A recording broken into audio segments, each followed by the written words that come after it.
And I'm really going to stop talking now because I want to introduce you to the factors of the environmental network of cultivation. We've got Jen Letts and Chris Powell, so please help me welcome them.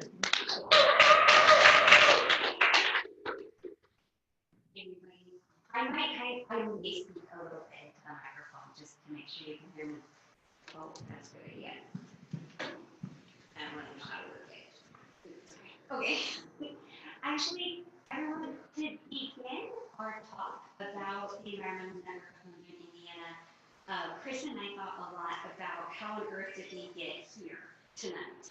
And so the first question, we actually had a question for all of you, even before we knew that the mingling was going to happen, was, what do you love about this place? And when I say this place, you could think of it as South Bend, you could think of it as St. John County, you could think of it as Michiana. But is there a special place outdoors that just really, that you love about living here? And I'm wondering if anybody might want to shout out any place. Lake Michigan. Lake Michigan, the dunes. Bendix Woods. Bendix Woods. St. Joe River. St. Joe River. Second. St. Pat's Park. St. Pat's Park. The Manistee Forest. Oh, A little bit further north. that counts though. The Manistee National Forest. Any other? Leaper Park. Leaper Park. It's a good one. Spicer Lake. Spicer Lake. Lydic Bog. Lydic Bog. I love Potato Creek. Yes. So that was part of what brought us here, is that Chris and I've called South Bend home now for probably more than a decade. Chris, I don't know. 13 years. 13 years. So that was the first question. But then I think part of what brought us here is we realized part of the beauty of this place that we call home is the incredible biodiversity that's found here. You have eastern hardwood forest meeting western prairies. The glaciers, of course, are what carved our land and left us treasures like kettle lakes and moraines. We have two rivers. We have the shortest portage between the Great Lakes and the Mississippi, right? Just a couple miles between the St. Joe River and, of course, the Kankakee. The dunes, I mean, where you have plants that are both from the Arctic and also from the desert. I mean, it's an amazing place. But with that story of beauty and biodiversity, there's also a story of destruction, right? The Grand Kankakee Marsh, once one of the largest wetlands in the world, has largely been drained, right? For what?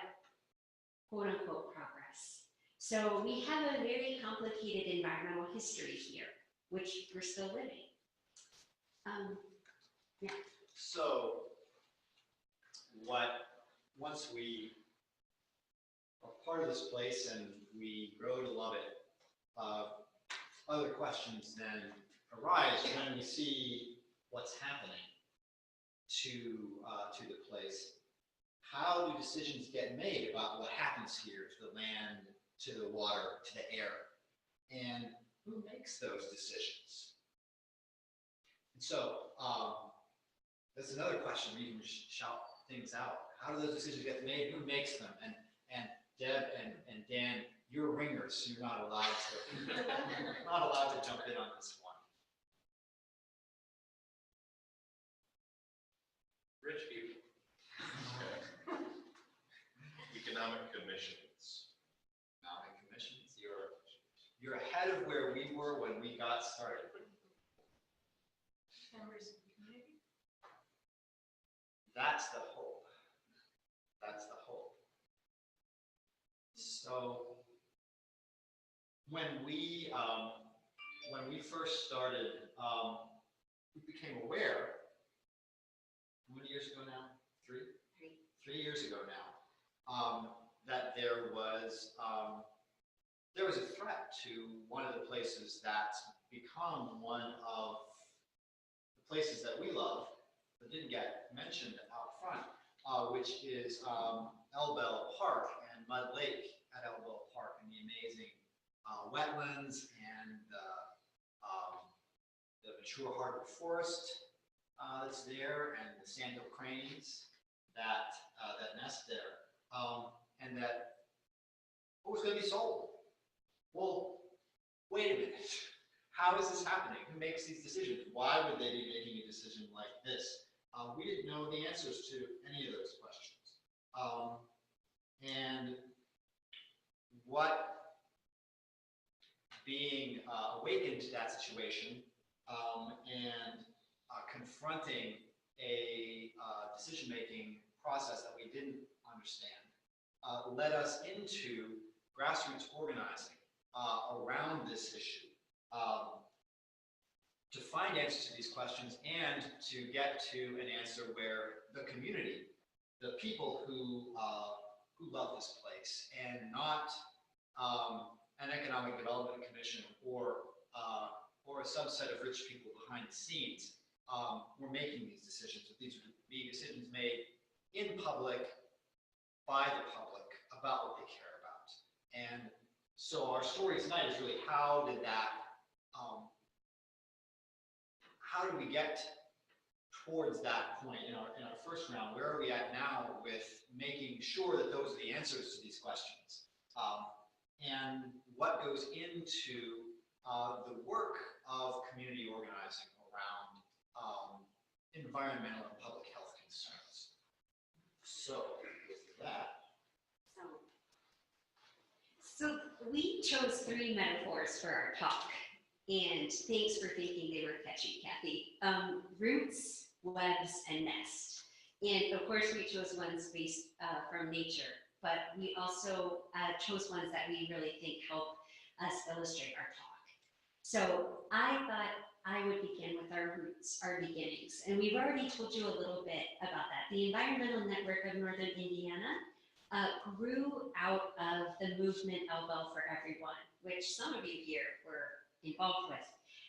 But for those of you who maybe have never heard of Elbow for Everyone, or maybe never even heard of Elbow, which is fair, let me just trace a little bit of a history. So this entire network was born out of one conversation that I had with a friend who said to me one day, Jen, they're going to sell Elbow Park. And I said, what's Elbow Park and where is it? And we have a beautiful picture that you can all see behind me. This is Mud Lake at Elbow Park.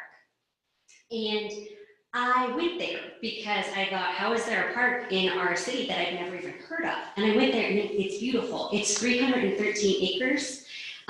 This is an A-quality wetland. It's phenomenal. It also has a golf course. I'm not a golfer, but there's many other things to enjoy there. And when I found out they were going to sell it and that it was 25% of our city's parkland, right? So imagine the park board saying they want to sell 25% of the parkland of the city. A group of us went to a park board meeting in September of 2015, and we said, please don't sell it. And they were like, thanks for coming. It's great to see community involvement. And we patted ourselves on the back and thought, well, we did a great job. And then 3 months later, I read in the South Bend Tribune that the park board had voted to sell it. So I thought, oh, this is more complicated than I originally thought it would be. So we found out that the sale had to be approved by the Common Council, right? So this is part of the community organizing, is tracing who is making these decisions and where are their actual leverage points. And so we went to the Common Council, and honestly, our ask was not very large. It was, please slow down. Why are you selling the park? Why are you selling 25% of your parkland? And the Common Council heard us. Why did they hear us? Well, 3 kind of key things of organizing. We were able to get people to go to Common Council meetings. We had over 100 at one point at a Common Council meeting. And in a city of 100,000 people, if you can get 100 people to go to a meeting on a Tuesday night or a Monday night, people take notice. We started getting the media involved, lots of letters to the editors, lots of viewpoints. We had a petition where hundreds of people were signing it. And the Common Council heard us, and they created a special advisory committee to examine the environmental aspects of Elbow and to investigate alternatives to either selling or leasing the park. So the reason that we want to tell you this story is really this is how we began. That took a tremendous amount of energy. There were some really positive outcomes. I mean, we're talking about a year-long process. It started in September of 2015. a year later, we were still in the depths of the process. There were some wins, right? Elbel is still a park. It hasn't been sold or leased. The sandhill cranes are still nesting. An ecological advisory committee was formed as basically an advisory committee to the Parks Board so that they would make decisions not just based on monetary reasons, right? One of their worries was that the golf course was losing money. One of our questions was, when has a park ever made money? Is that the purpose of a park? An ecological survey was done by environmental consultants, and we found out that it really is an A-quality wetland. Mud Lake has state endangered and threatened species there. Proposed trails, the Venues, Parks, and Arts Department hosted an Earth Day hike at Elbel just to see if there was interest. They expected about 20 to 25 people. 200 people showed up on Earth Day 2018 because they wanted to walk there. And another huge outcome was that a whole bunch of people who really cared a lot got to know each other. So this was the beginning, and this was so much energy. And at the end of this, we thought to ourselves, my goodness, there has to be a better way than just being reactive all of the time. So that's really where the idea for the environmental network was born, is we wanted a network of people who could actually be proactive, that could be proactive in environmental policy. And that's actually how we got involved with the Center for a Sustainable Future. In 2016 and 17, Christy Haas and I applied to be IUSB Sustainability Fellows because we wanted support in helping build a network. And then in 2017 and 18, Chris was actually an IUSB Sustainability Fellow. So I will turn it over to him, but we wanted you to know the roots of our beginnings. So I'll just add briefly to Jen's story of some of the key takeaways that we had from this first experience of organizing. By the way, this photo, the prior photo from Elbel, and the other beautiful nature photos that you'll be seeing coming up were all taken by Mark Blasich, who is a tireless advocate for cranes and for moths and for the Kettle Lake region, and who's also an awesome photographer, awesome nature photographer. So we're grateful to have these images. One other in there that isn't his, but note that one, what's special about that when we get there. Takeaways. We learned the importance of not only showing up, but showing up again and again and again. That participation in the decision-making process is never a one and done. I think that we hadn't learned all the reasons why that's so from our Elbel experience, but that's something that became central to our sense of why do we need to have a network, so we have a group of people who are connected in, who know when they need to show up and are ready to show up, because we know we're going to have to show up again and again to get things done. Another thing that was an important takeaway for us was the importance of solidarity and coalition building. One of the keys to the success of the campaign to save Elbel Park from sale was that the environmentalists and the golfers stood side by side and said, both groups said to the city, don't sell Elbel Park. This is a place we care about. The golfers care about it more for the golf, but they love the nature. That's part of what makes it a great place to golf. And the environmentalists said, we don't care about golf so much, but we appreciate the fact that the golfers love this place, and we appreciate the fact that the golf course has helped protect these wetlands for half a century here. This is a wonderful legacy and a unique place. And when we came together, there was not really a good argument left from the city about, oh, well, we'll just get rid of it, or we'll get rid of this part or that part. But the whole thing that was cared for by a whole united group of people was something that was too important to the city for them to just dispose of, to lease, or ultimately to development into more subdivisions. So those are key things that we learned and that we found important in subsequent efforts, as you'll hear. We wanted to be proactive since we had gotten in at a very late point on the Elbel fight and it had nearly been too late. The proactivity was something that we knew we wanted, but we hadn't achieved in the Elbel case. We thought we would do better in the future. We have been learning that there's a great challenge in being proactive when the wheels of exploitation have been set in motion a long time ago, and the environmental regulations that we have to work with are often set up in order to just decide just how much harm is allowable, not to actually prevent harm. So we're dealing with a system where there's a long pre-existing momentum for doing things that are environmentally destructive and a legal framework that's set up so that what's ostensibly environmental protection is very often not actually protection, but just what are the procedures that you need to go through in order to do this legally, when maybe we would say it doesn't really ought to be done at all. So I hand things back to Jen to talk more about how we started with the network. So this actually gets us to our next metaphor, which is the web. So everything, all of what Chris talked about, the takeaways are true. And I think from the alliance that built with the golfers, we really realized that we needed a web, we needed a network.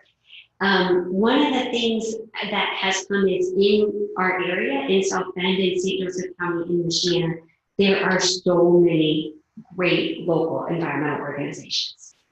And there are lots of people who are involved in multiple organizations. However, individuals being involved in multiple organizations doesn't necessarily mean that there's structured coordination between the different groups. And so that was part of what happened in terms of us thinking about the network was how do we actually help groups, individuals and organizations coordinate together to be able to impact things on a larger level. Because our goal, and I think really why we're still here, is because what we want is proactive policy that's taking quality of life, the environment, the health of our communities, all of these things into account. And what we also learned about the network that another reason for the web and the network is we realized that in order to have proactive policy, we really need good governance. And I think over and over, we have found that transparency and participation will lead to better outcomes in processes. And if people are actually allowed to speak into processes, we ourselves will identify that quality of life is incredibly important to us, right? Our home matters. And there will be energy around these issues too, right?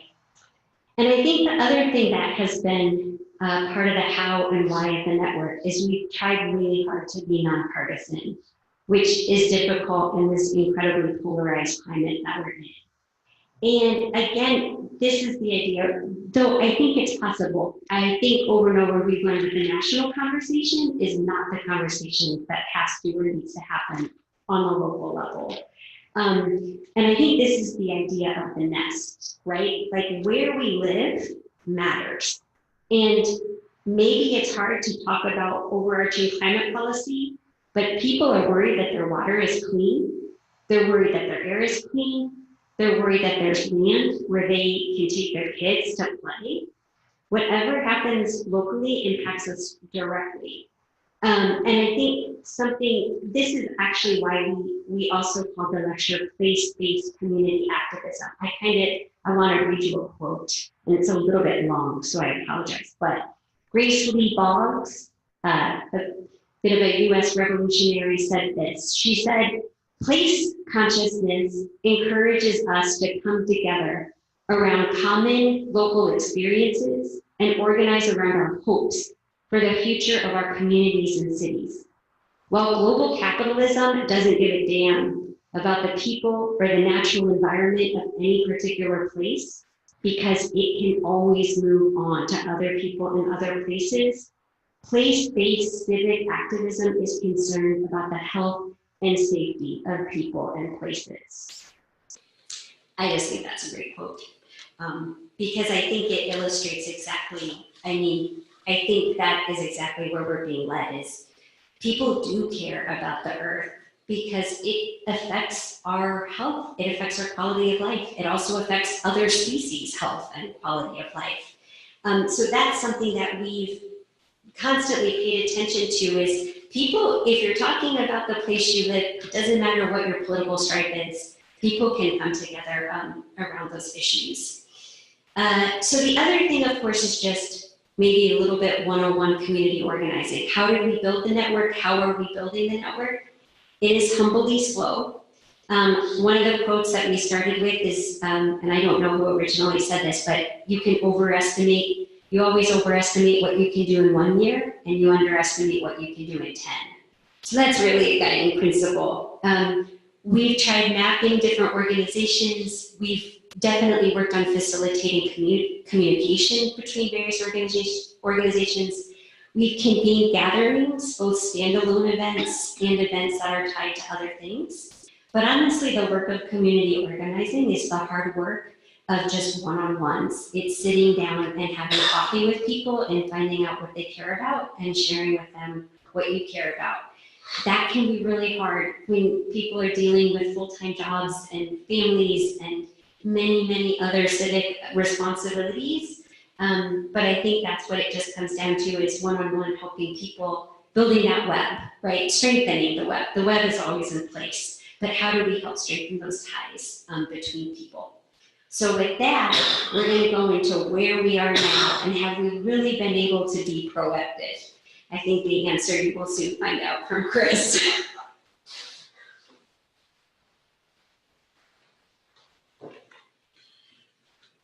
So I would start off talking about what we've been up to for approximately the last year, by saying that one of the things that was very much in our minds when we were looking at the goal of an environmental network of Northern Indiana was that the connections that we had built through the Elbow campaign had been largely within the city of South Bend. That we had a lot of people who were connected into that network, people who had built relationships with the Common Council.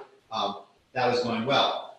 We wanted to be more authentically regional than that starting point was enabling us to be. And so things I can say is that I think we've begun having some real success in that over the course of this year, though not in ways that we imagined when we were sort of thinking that to ourselves as kind of an abstract goal for what would make a good network. But what we thought would be a good way to begin thinking towards that would be to try to think in an integrated way about the environment of our region. And so we conceived this idea that we would, at a series of meetings over a period of time, maybe a couple of years it might be, we would look in turn at each of 4 quadrants of St. Joseph County. We put up a map. We think about what are all the goodnesses in this part of the county. How are they protected? How are they not protected? Who are the people here? What would a long-term proactive plan for the environmental health of this part of our region be? And so that was going to be the main theme of our January 2018 meeting. And we decided to start with the northwest quadrant of St. Joseph County. Elbow Park is there, and along with Mud Lake is part of a chain of kettle lakes. Many very high quality wetlands. The full ecological richness there is still not fully known. Light Bog had just been found shortly the year before the Elbow issue arose. The quality of Mud Lake was just being discovered. There are other lakes in that chain about which very little is known at this point. And so we'll look at Kettle Lakes are there. We had heard some things about development in that part of the state, in that part of the county too. We knew there were things happening around New Carlisle. There had been things in the newspaper about, well, they want to bring in a giant Toyota plant, and everybody said, oh, that'll never happen. It didn't happen. So we thought, well, let's take a look at that. And so as I was looking around online to gather maps and to see if I could find out what area this development over by New Carlisle was happening in, there's a beautiful Deer Lake, part of the Kettle Lakes corridor. This lake is partly protected as a nature preserve owned by the Nature Conservancy and now managed by Shirley Hines Land Trust. I discovered this, that the Economic Development Office of St. Joseph County was proposing to have an industrial megaplex in northwest St. Joseph County between New Carlisle and South Bend. They are working on a plan that would dedicate 22,000 acres of farmland for the purposes of industrial development. That's about a third of the size of the city of South Bend. 22,000 acres is a huge amount of land. We were shocked at this idea and began to say, well, we better do something about this. We thought we were just going to survey and be proactive, but clearly this is something that's already rolling, and we've got to get involved with this. So that changed our. We recognized that we weren't really in a position yet to be proactive, and just Tuesday, that was yesterday was Tuesday, at Common Council meeting, the Economic Development Officer of St. Joseph County, Bill Shalliel, in talking about a rezoning issue pertinent to this massive development that is being envisioned, said that the plans to do this go back to the late 1950s. So when, and it's a plan that's still manifesting 1950s era thinking, I believe, which is not so good. It's hard it's hard for environmental concerns to get into the process proactively when there's been economic development plotting to turn farms into factories for over half a century. It's a challenge. But we jumped into that, and we spent the spring starting to learn more, trying to learn what was really going on with this megaplex, starting to educate ourselves more deeply about the environmental situation across this whole part of the county, and to learn what we hadn't learned before, which is how all this is working at the county level. We had been dealing with the city around Elbel, but really most of the land use issues in St. Joseph County are county government issues. It's a whole different group of people, a whole different set of rules about things. So we began to learn about that, and on the basis of our knowledge, we brought a large group of people to the county council meeting in early May. I'm going to click through to the, one more, we can come back. One more, sorry. If you want to keep score at home of the dates of things, we went to the county council. And we talked about why we care about the land and the importance of transparency and participation in the process, and said that this is going on. And the public really hasn't had very much opportunity at all to be informed about this or to weigh in about it. And so we got contacted not long after that by Bill Shalliel in the Economic Development Office saying, we'd love to talk to you. Why haven't you, we're happy to answer your questions and engage. Why didn't you come to us? The county council are our elected representatives, so we thought there are people that we should speak to first. But if you want to talk to us, we're happy to talk. And he set an appointment for Jen and me with the consultants who were doing the main planning on this on the Megaplex. We met with them in late May, brought them a lot of questions, and again stressed the importance of public transparency and public participation. And they said, oh, well, we've got a big public meeting coming up in New Carlisle in late June, which hadn't been on the calendar prior to that, really. You see that by pushing for transparency and participation, bringing a concern about that to the county council had gotten us a meeting with the consultants, and had put pressure on them also to have this public meeting so they could say we're not just doing this behind closed doors as they had been doing before. And so then we went to that meeting. I was camping in Michigan at the time of that meeting. I was not there, but Jen was there, and Deb Dural was there. You went to the June meeting in college, didn't you? Yeah. So we a few folks from the environmental network went, and we discovered there were over 200 people from New Carlisle and Olive Township who had turned out for this meeting because they were really angry about what was going on and really concerned because this was their home that was being threatened by this, and they felt like they didn't have any voice in the process. And when they had the opportunity to come to this public meeting, they turned out in very large numbers. And so we realized we were in the right place to be there, but that this was first and foremost, this was their home. They were the ones who should be leading on this, but they didn't have an organized voice yet. So we had the opportunity to start meeting some people from New Carlisle and Olive Township. Jen made some great connections at that meeting, and we began to have some one-on-one conversations with people in that area. And then we had a small group that started meeting together over the summer to consider how to address these issues. And at the end of the summer, we decided that the thing to do to get a real voice for the farmers and for the residents of New Carlisle who were being directly affected by this was to create an organization that was for that group that ENNI could ally with, but support. Not, it wouldn't just be us, we wouldn't be leading this. And so we could go back a few one slide.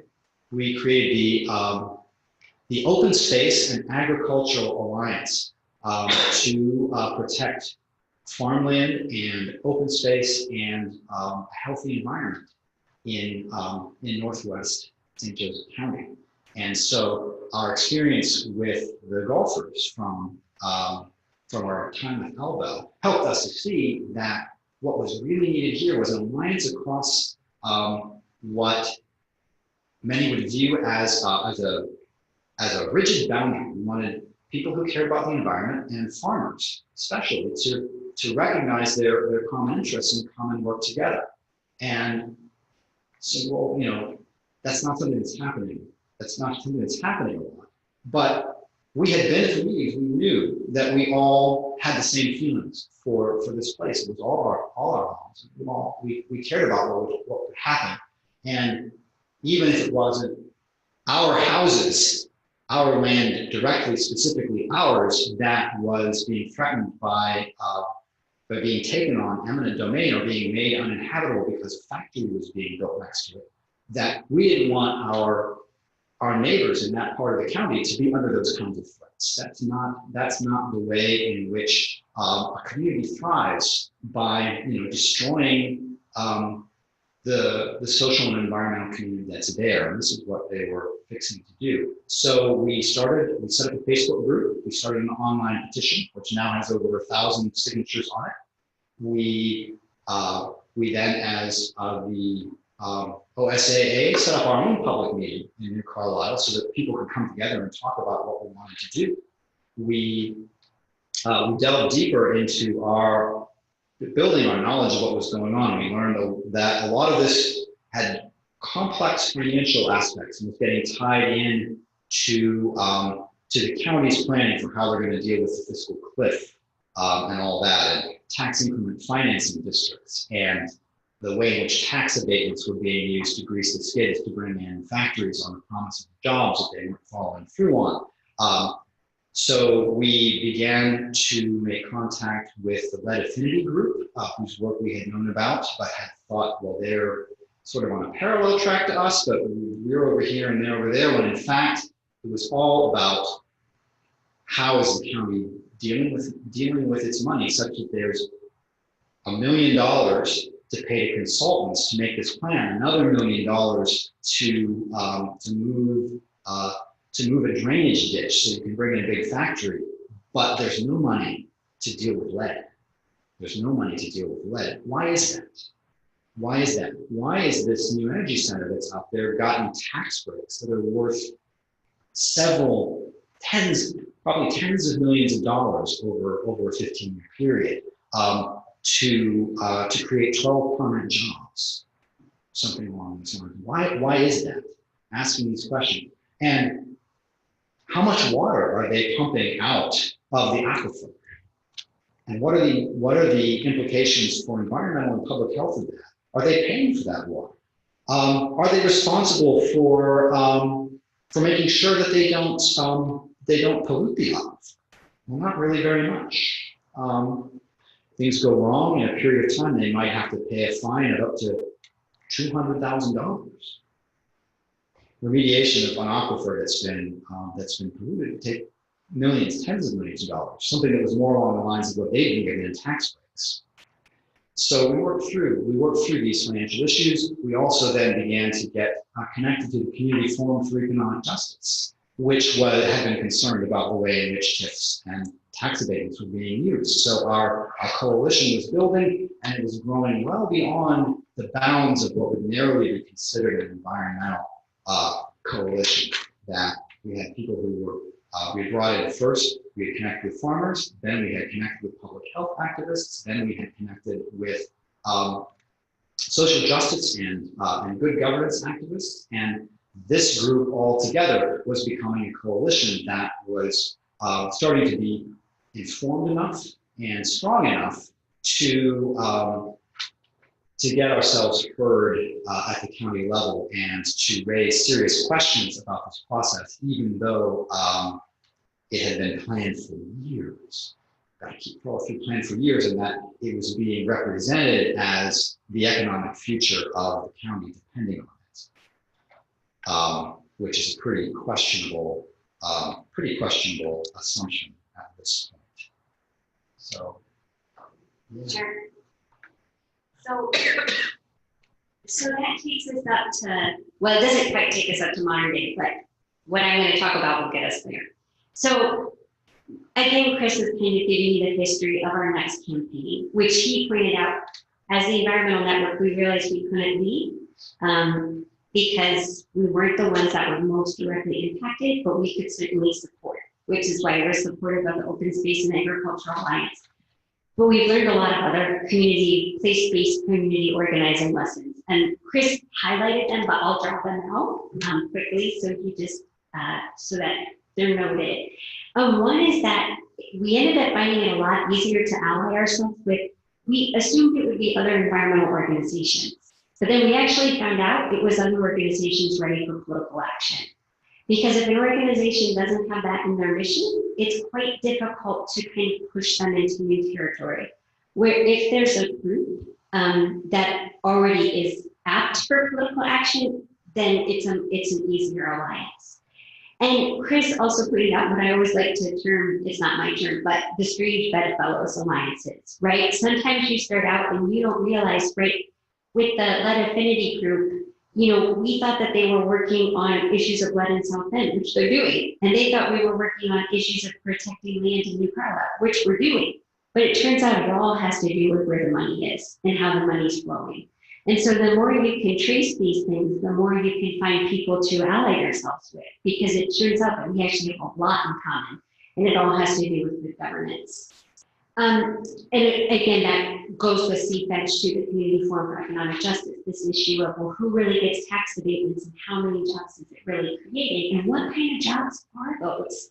And what does it do? What are you giving up in order to create those jobs? The other thing that I think we've really had to do is create platforms. And I think this is going a little bit into what we did most recently, just this week, I guess, was last week, was go to the Drainage Board meeting. Admittedly, not a lot of people go to Drainage Board meetings. So when 30 of us walked into the room, that was something. They knew it wasn't going to be a typical Drainage Board meeting. People care. And a lot of times people just don't know, a lot of times it's accessing your voice, right? It's like you care, you want to do something, Maybe you just don't know how or where to do it. And the more platforms you can create for people, like, hey, come to this drainage board meeting. We think they're voting on moving the Nesbajani ditch, which would basically allow all of this mega industrial complex to really come in. Come speak. People will come because they care, right? Turns out they didn't vote on that yet, but we'll keep you posted as to when they do. So we've learned a lot about creating platforms. And also with the drainage board, not underestimating the smaller impacts, the smaller governmental entities. I think a lot of times, and this goes really to place-based community organizing and what we've learned, and I know the Lead Affinity group has learned this too, it's tracing decisions and figuring out where the leverage points are. And it's not always at the common council or the county council. Sometimes it's at the park board. Sometimes it's at the drainage board. Sometimes it's sitting down with just one official. I mean, all of these things are, so part of it's just being flexible and really trying to trace how decisions are made. Another lesson that we're learning is challenging the dominant narrative. Right? How do entities justify destroying land and communities with polluters who aren't going to stick around? When you say that, it's ridiculous. How is that justified? One word, anybody know it? Jobs. You got it. We are the bad people who don't like jobs. Right? That's the narrative. It's not true at all. I like jobs. Dignity of work is important. But nobody ever asks, well, okay, do these jobs, actually some people ask, but they're not the people oftentimes in power. Do these jobs actually pay living wages? Are the benefits actually going to be for life? Remember Honeywell having their benefits taken away in their retirement years? Are the jobs actually going to stay? Is this factory going to be built in 5 years from now? Is it going to pick up and go to China, right?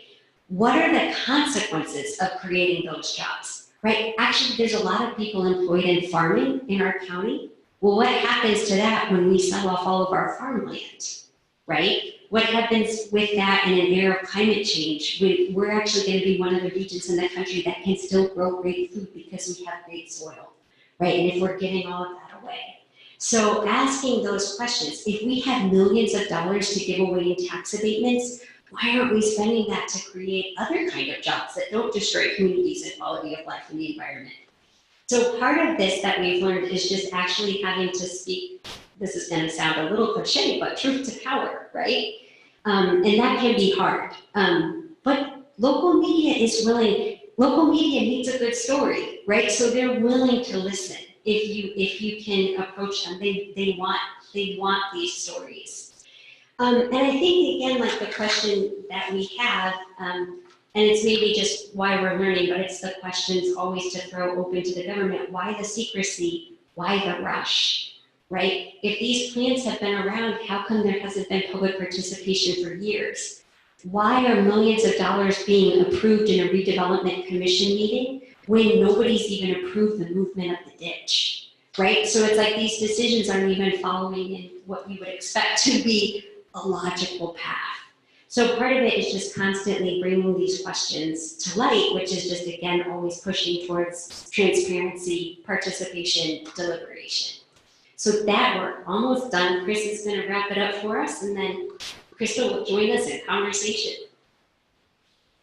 So this lecture series has, under its sustainability and innovation title, an awesome question. How do we create healthy, inclusive, ecologically friendly, and environmentally thriving communities? That's very much ENNI's question as well. We throw biologically and socially diverse directly into our mission statement as well.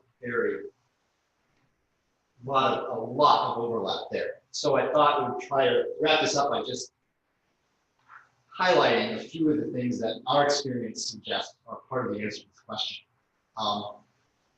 Questioning the standard economic development model, the idea that this kind of growth is good when the social and the environmental costs to this growth are so high. This is growth that may make the community worse rather than making it better. But if those social and environmental costs are not accounted for, there's a way that destructive development can be made to look as if it were beneficial. So we really need to work on that point. To be inclusive, we have to be inclusive. Grassroots citizen organizing is a way of creating an inclusivity that can then be brought to government, so that government is pushed open by people showing up, and that we really have to ask questions about money as well as land, how it's being allocated. Why is there no money for public health? Why is education funding being cut? But millions of dollars are available for smokestack chasing. Those are the most pressing issues as we see it for overcoming some of the obstacles that we've been facing to creating a healthy, inclusive, ecologically friendly, economically thriving community. So thank you for listening. Join us. I brought us by If you're not already on the ENNI OSAA mailing list and you'd like to be, you can sign up on the path. Thanks.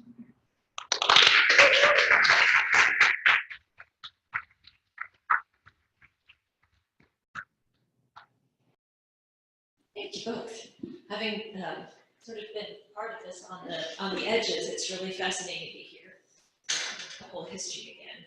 But things that I didn't know and things I want to find out more about, and maybe they want to find out more about too. So one thing, you started out saying neither of you are from here. You're not locals in the born and bred sense, but maybe locals in the transplant rooted sense. And to paraphrase Chris, how did you get to become part of this place and grow to love it?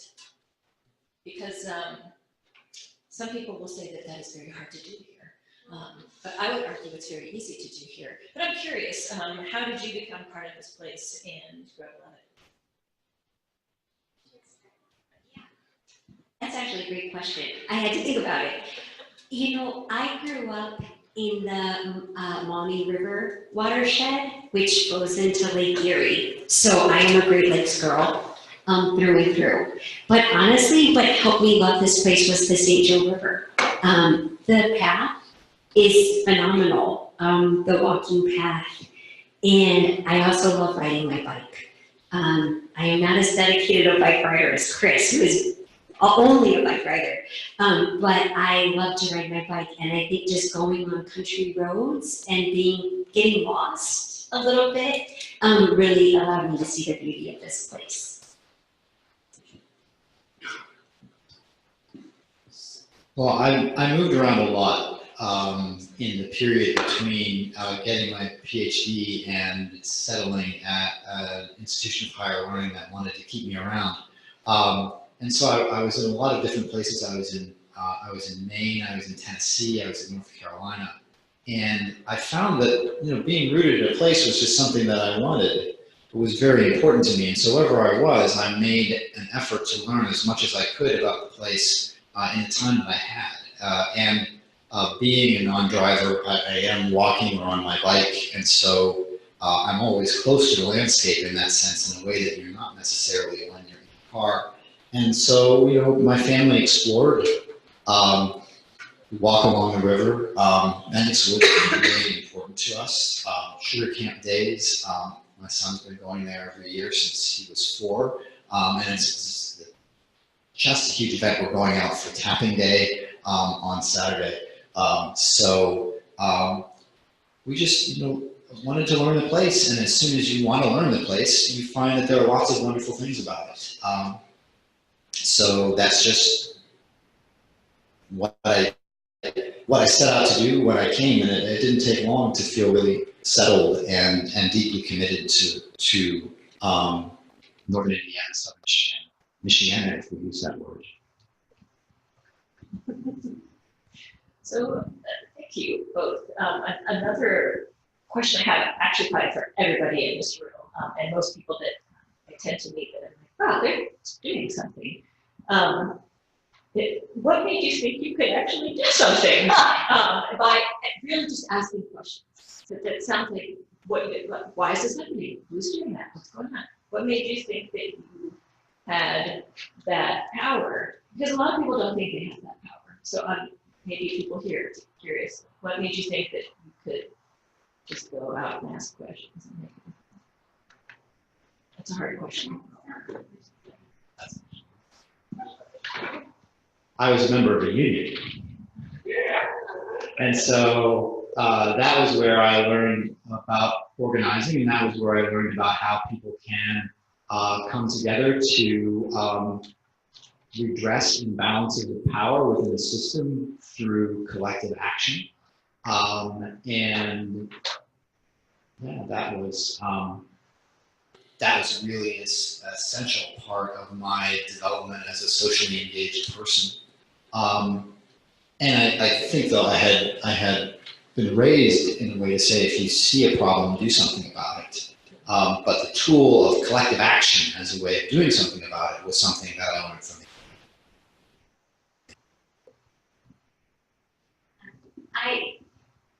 Unfortunately, I have never been part of a union, but it's not that I don't want to be. So if we'll put that on the goal list, I would love to be.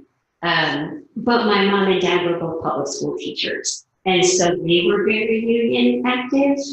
And so when you say that, Chris, that resonates deeply in that I grew up watching them do things and not being afraid to say, this is unjust. And I think seeing that, or just, depending on what was going on. I also want to give a shout out to Laura, a woman named Laura from the Audubon. When this all first began, I was at a common council meeting and I was terrified. Some of the common council members can be quite intimidating when they tell you you only have 3 minutes for privilege of the floor. You better not go 1 second over. And I was about ready to run out of there and be like, I don't think I can say anything. And Laura had brought pictures of birds found at Elbel. And she made those common council members look at all of her pictures of birds. And she said, if you destroy this place, you're destroying so much more. And I just loved that. I was like, oh, she's not scared at all. In fact, she has brought props because she needs them to understand what she's saying. And that really impacted me. Just watching someone with that kind of confidence and thinking to myself, okay, I got this. And then I learned that it's not so scary. And if you go over your 3 minutes, they'll let you know, but you can keep talking. Lessons learned. Take that with you. I just have one more question and I will open it up. And that is, you've talked a lot about and we have too during your fellowship times, being reactive versus being proactive. And how, of course, our goal is to be proactive, so we don't have to have these scrambles to do something at the last minute. But you acknowledge that it's still not time to be proactive. There's just still a lot of questions to ask and time to be spent reacting to what's going on. But if you could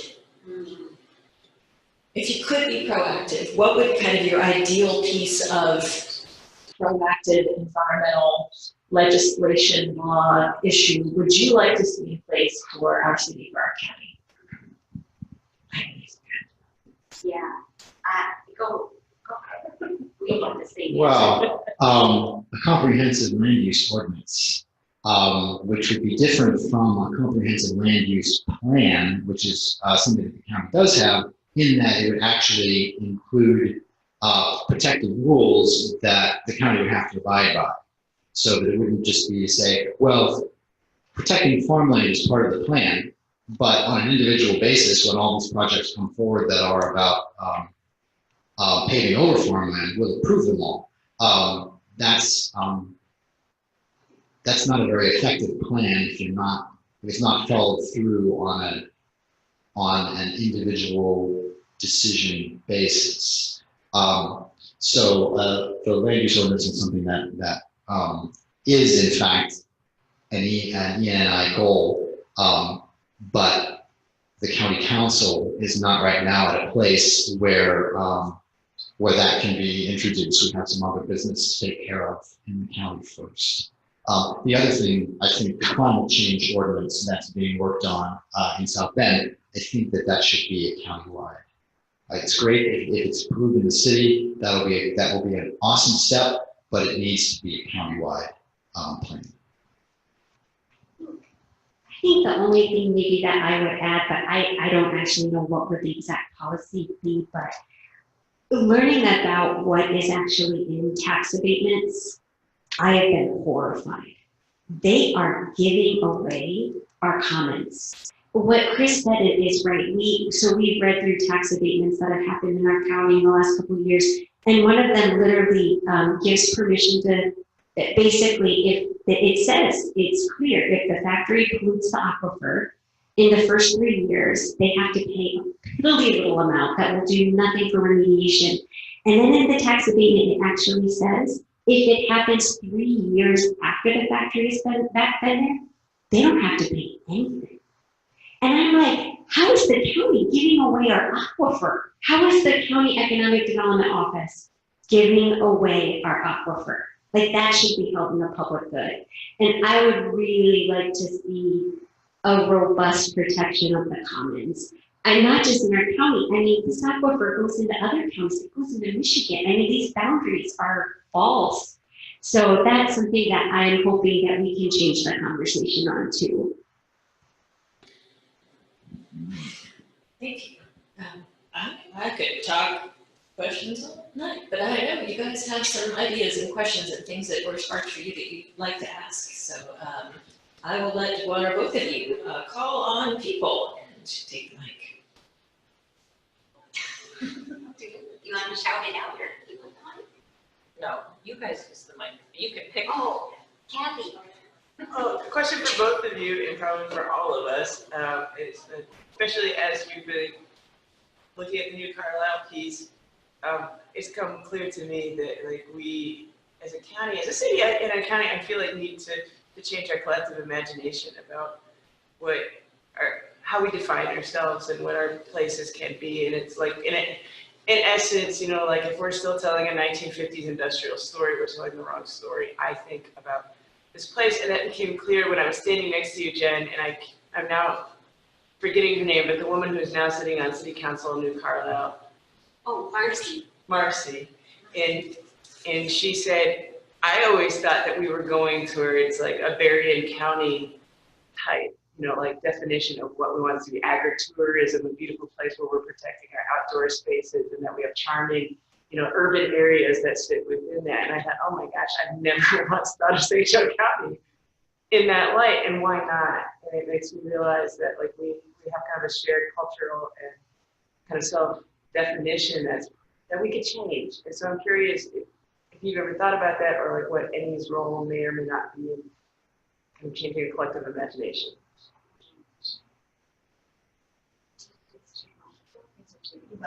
Yeah.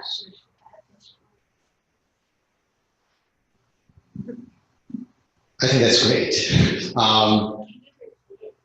So the idea of isn't there a need for us to change our story about ourselves? And that Marcia Kaufman, who's now on the town council of New Carlisle, and who's been active with OSAA, has said that she always thought that our trajectory was to be along the lines of Berrien County in Michigan, which is agritourism, beautiful natural areas, and appealing urban areas set within this natural environment. And the question is, well, I had never thought about St. Joseph County being our story.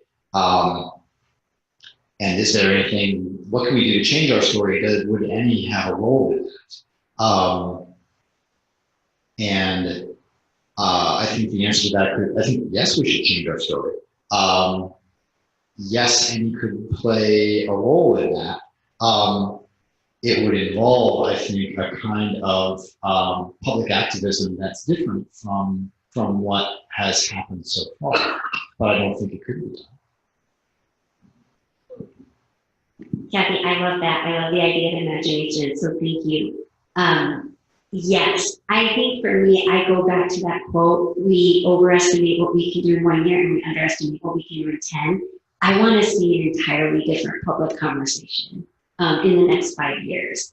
You know, I mean, Teresa Rowe, the head of sustainability for the city of South Bend, told me about cities where the Office of Economic Development is under the Office of Sustainability.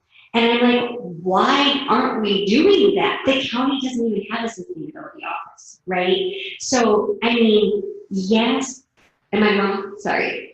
No, how do we get an office? Right, how do we get an office to states? So I think part of it is asking, and they love, it's wonderful having you all here and having this time, because I think part of it is like, okay, well, what questions are we even asking? But I do think it also takes, I mean, public activism, yes, place-based community organizer, but also we need the artists and the musicians and, the public murals and public art and all of those things too. So absolutely, let's do it together. And then I saw Sheila have her hand up. Yeah, how do we create an environmental union? It's really disturbing, beyond disturbing, that they would be doing all of this with no public input or way to, that you all just found this. And then looking into that they would pollute our aquifer with no, there's no disincentive for them to not pollute our water. How do we organize, I mean, you all are doing it, but how do we have, like, we need an environmental union of water drinkers. Well, Any water drinkers. just, it's recovering and then extending a sense of solidarity is crucial in so many ways, and I think that's happening in a lot of ways in our society right now. I think a lot of people have become aware of that need and are working on it in a variety of ways. Membership is the side of what makes a union strong in membership, and that's a tricky subject right now. There's people are hesitant to become members of things. That's something ENNI has really eschewed a traditional membership structure for our organization, because what we found hearing from membership-based environmental organizations is that a great deal of their energy goes just into maintaining their membership. That they're able, they have their membership and their membership pays for activities, but a lot of what the activities that are paid for do is mostly make sure that people stay members. And so if we want people's energy to go more towards action, we didn't think we could afford the investment in building membership. So I think there are unanswered questions about how people in our community and in our society more generally can become more comfortable being members again, so that they can be part of something that has the deep solidarity and the social power that comes with being a union. I'd be a card-carrying environmental union member, would like a shot. Let's talk about that after. We saw Brad's hand up in the back. Yeah, first of all, Jen, Chris, thank you so much for your work. I'm impressed with what you and your others in this effort are doing. And maybe part of the narrative is something you've thought of, but that is honoring the spirit of the indigenous peoples that were here before us and their relationship to the water and the environment as part of the narrative of how we get back to where that is. And but I'm sure you thought about it. I know both of you some of that's there. But my question comes before social working. One of the ways that we talk about doing social justice work is advocacy on the one hand and direct action over here. It's somewhat of an artificial division because there's plenty of bleed over. Most of what you've done has been on the advocacy side. Right? You haven't, locked yourself over a tractor and stop things and risk getting arrested, or maybe you have. Or but- yet. Yeah, but it could be, should the aquifer be really threatened, perhaps, then things move that way. I don't know, as a kind of a social theoretical thing of where those lines are, if you would say something about that without showing cards that you don't want to show in any campaign. Brad, thank you so much, because I am disappointed in myself that I didn't start out the lecture by acknowledging that we are on traditional Potawatomi lands.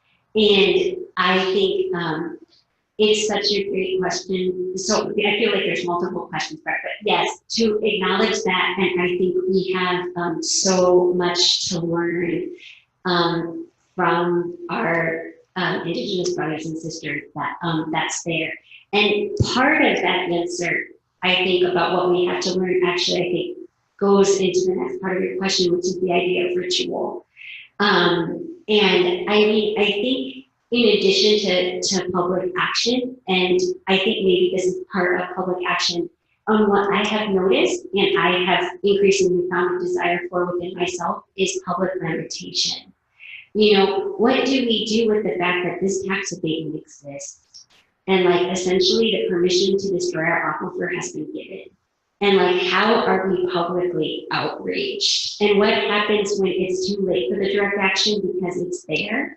But how are we publicly expressing our outrage, our terror, our deep, deep despair and sadness? And so I do think that, yes, there's so much more to be done. And I actually think that also goes into the imagination.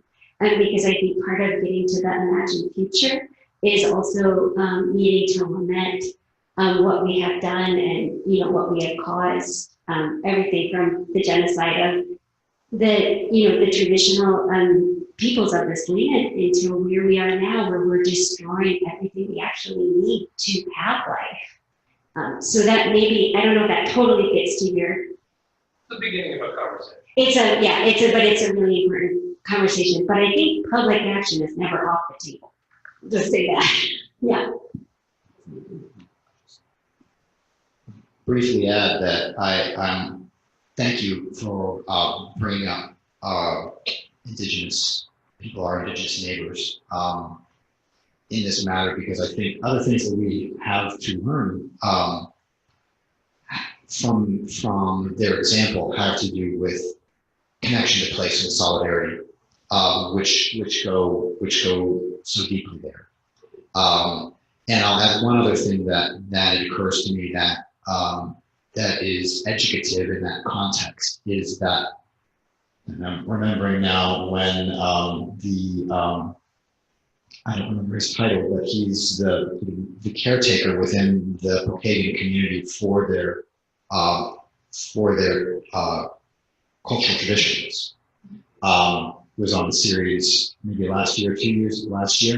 Wonderful.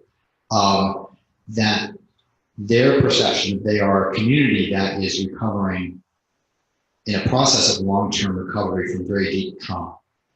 And I think that what has and is happening within settler culture can't be comparable. But at the same time, there is a lot of trauma that our culture has not acknowledged as trauma. And that if we can acknowledge that trauma and begin to face it, that may be the process that needs to happen in order for us to be able to become members and to have solidarity in ways that we're not capable of now. Maybe time for one more, and then you guys have to run off. So we can continue the conversation, but I want to be respectful of everyone's. Well, it looks like most of these things are geared towards the economic levels. And generally, those are run by our political subdivisions within the county, the city, and also within the townships.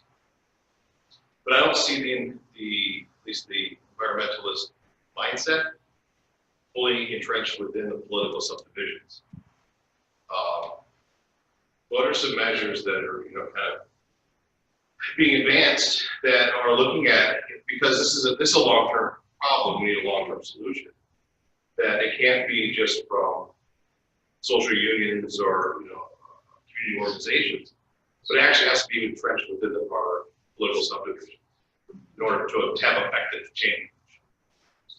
Kind of the planning of infiltrating, but becoming part of it and having advocates and influencers within our political subdivisions to enact, at least the conversations within it, so that in the 3 to 5 to 10 year terms that we're beginning the foundations of that support. Well, I think that the starting point for that kind of change is elected officials, and that it involves what I think Faith in Indiana, for example, is really recognizing and taking on, getting elected, finding people to run for office, and then getting people who are running for office and in office to commit to certain kinds of goals and values. And then those elected officials are the ones who have actually the power to shape the subdivisions. What happens? Who gets selected as an economic development officer for the county? Where is that office placed in relation to a sustainability office? Should there be a sustainability office? Those are kinds of things that that elected officials are the ones that have the direct power to bring about. And so we need to bring about changes in the elected officials so that they can bring about changes in the day-to-day operations of government. We've seen some of that happening in the city of South Bend. There have been some changes there in the last 8 years. We were fortunate that LBEL, the Common Council, was ready to work on these things. There have been changes to the Park Board. The creation of the Ecological Advisory Board is, I think, our shining example in some ways of the kind of real structural change in decision making.